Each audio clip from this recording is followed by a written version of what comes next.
लगी पता नहीं कब ये टूटो एक आवाज कान में आई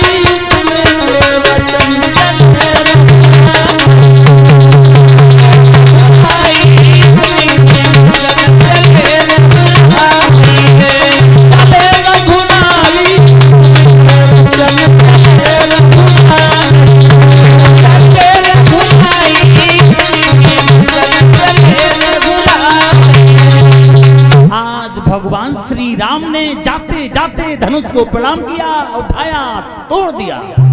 बोलिए श्री रामचंद्र भगवान की।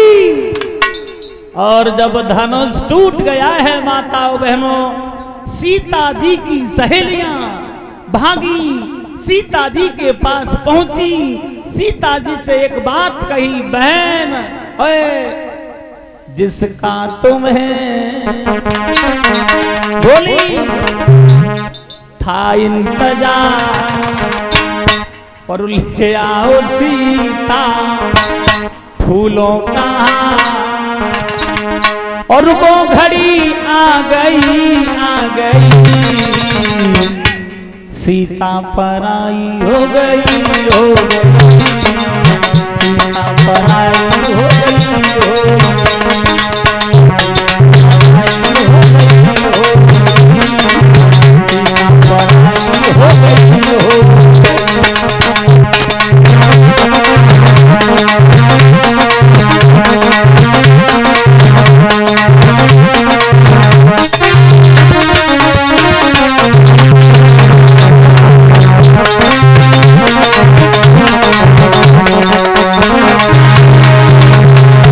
आज सीता की सहेलियां सीता जी के पास पहुंची। सीता जी वो वरमाला लेके आगे बढ़ी हैं, वहां पहुंच जाती हैं जहां प्रभु श्री राम खड़े हैं। लेकिन सीता जी उचक उचक के रह जाती हैं, राम के गले तक नहीं पहुंच पा रही। क्यों? क्योंकि सीता जी की उम्र लगभग 7.5 वर्ष की थी, राम की उम्र 14 वर्ष की थी, बहुत अंतर था।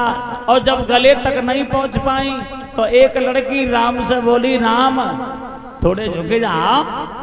अब राम ने सोची चलो झुके हो जाते हैं। लक्ष्मण जी पास में ही खड़े थे, बोले भैया ओए ससुराल में सौ भौजाई के सामने सौ पहली बार में अगर झुक गए तो सारे जीवन झुके रहोगे। अब राम ना झुके, अब जब राम ना झुके तो लड़की बोली राम झुकना तो पड़ेगा, लेकिन राम नहीं झुके।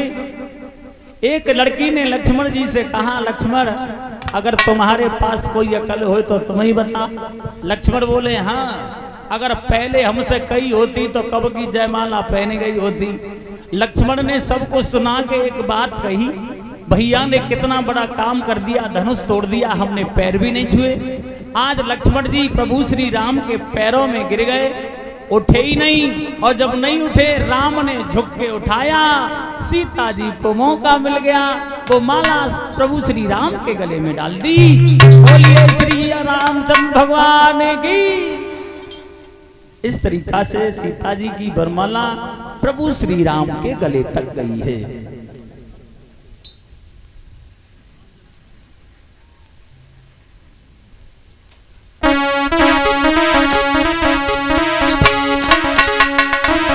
मेरे समधि की दुर्बल देह अलवेली लाग समाधि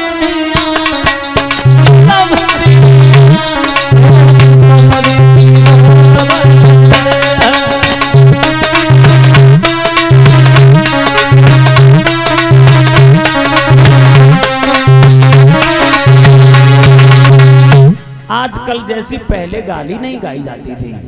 जनकपुर की स्त्रियां लड़कियां गाली देती रहीं, लेकिन बारात की तरफ से कोई नहीं बोला। राम ने लक्ष्मण से कहा, लक्ष्मण तुम्हारी आदत अच्छी नहीं है, तुम बीच में नहीं बोलोगे। बोले बिल्कुल नहीं। अब जनकपुर की लड़की एक बोली, ऐसी गाली गा जो इन्हें बोलते ही बने। दूसरी बोली तू ही गाय ले।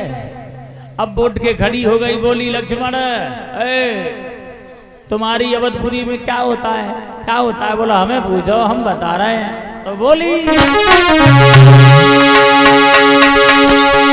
न पीर से होते न तकदीर से होते, उस अवधपुरी में लड़का पैदा खीर से होते,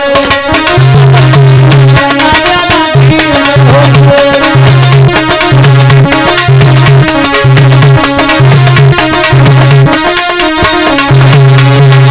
देखिए ये राम लक्ष्मण भरत शत्रुघ्न ये चारों भाई हवन की खीर से थे। वो बात बताती हुई लड़की बोली, न पीर से होते न तकदीर से होते, उस अवधपुरी में लड़का पैदा होते, उस अवधपुरी में लड़का पैदा खीर से होते, खीर से होते, खीर से होते। लक्ष्मण कहने लगे भैया ओए रुको हम पे ना जा। तो राम बोले तुम कह ले हो। अब लक्ष्मण उठ के खड़े हो गए। लक्ष्मण कहने लगे तुम्हारी जनकपुरी में जाना अच्छा होता है, क्या होता है? बोला हमें पूछो। अब लक्ष्मण बोले सुनो, न जोर से होती और न शोर से होती, अरे जा जनकपुरी में लड़की धरती फोड़ के होती,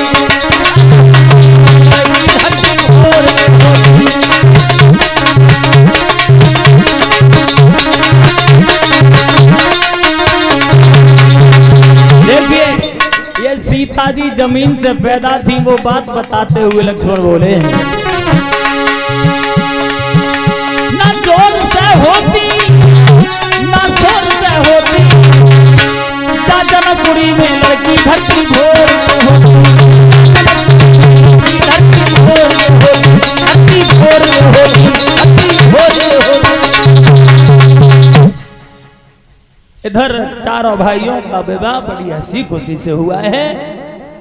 सब बारात वालों ने भोजन किया है और ये महाराज दशरथ अपने पुत्रों की बारात को वापस लेके अपने नगर अयोध्या में गए हैं।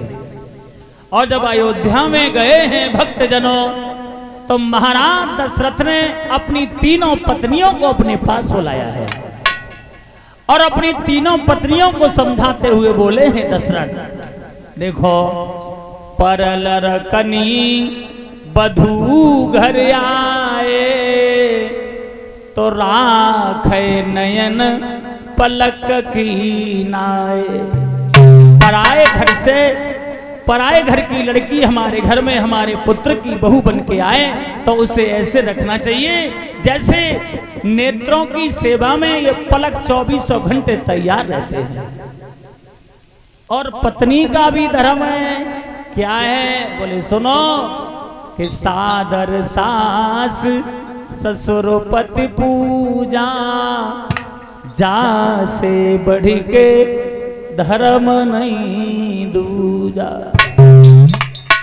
अब सासें भी बदल गई हैं। देखिए अब सास कोई सास भी बदल गई है।